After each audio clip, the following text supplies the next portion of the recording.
I was a member of the jury that convicted you. I don't believe Kofi killed anyone.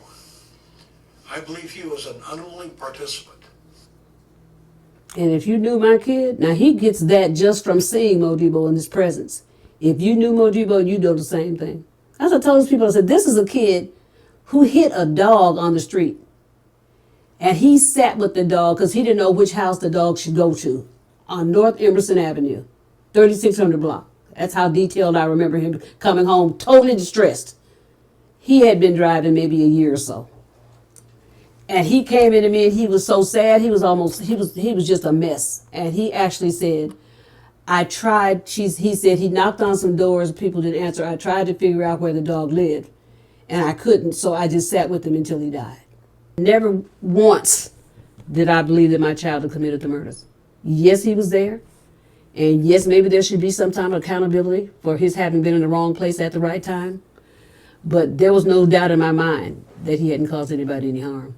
But that was just horrifying. And he was absolutely in shock. There's no question about that. I could look at his face and see what he's absolutely in shock. He was just so confused and so scared. He said he couldn't even remember my phone number. He told me, he said, man, I got little sisters.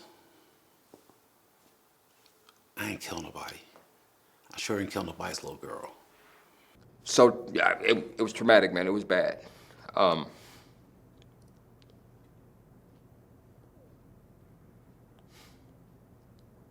Yeah, I definitely remember a sensation of just falling and almost like, shit.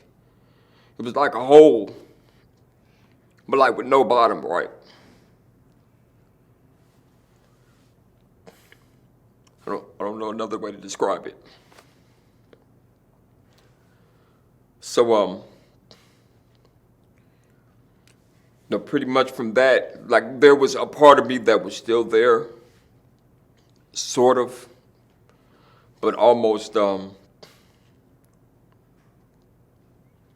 really just mostly the parts that, keep the eyes blinking and the heart beating and that sort of thing. There was no specific intelligence behind most of what I was doing, right? Sucks.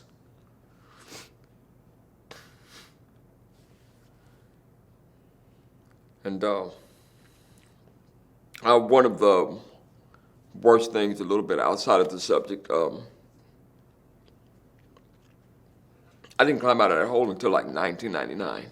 It was all of a sudden, like one day, I had been asleep and I just woke up. It's like, what happened? Where have I been? What is this? Man, this shit hard. That wasn't supposed to happen, man. That type of stuff, that's not cool, right? Had he taken the plea deal, he would have already been out 10 years ago.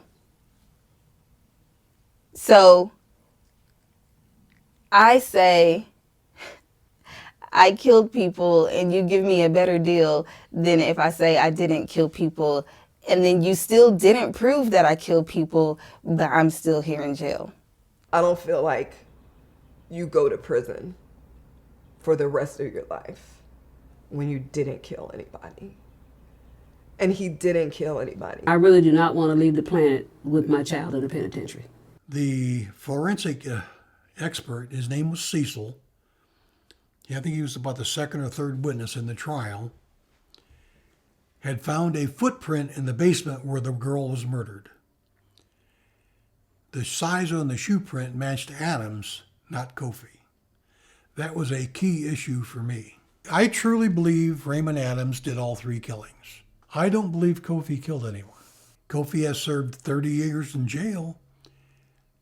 Maybe it's time to start thinking about clemency. I believe Kofi was an unwilling participant. He was a young, stupid kid. He's paid dearly for his mistakes.